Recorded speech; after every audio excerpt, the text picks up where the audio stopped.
అయినా నీతోటే రాబోదన్నా సద్గురుని సన్నిధి అదే నాకు పెన్నిది.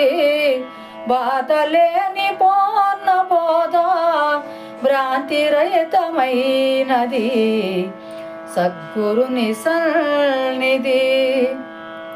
క్షణం క్షణం సస్తూ పుడుతూ సంకల్ప గుణములతోటి, క్షణం క్షణం సస్తూ పుడుతూ సంకల్ప గుణములతోటి రణబేరి మోగించేవా నేను రాజునంటున్నావా.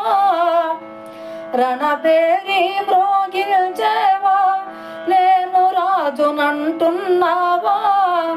గుణరహితం ఎరుగకయున్న రాజుగాదు నిరుపే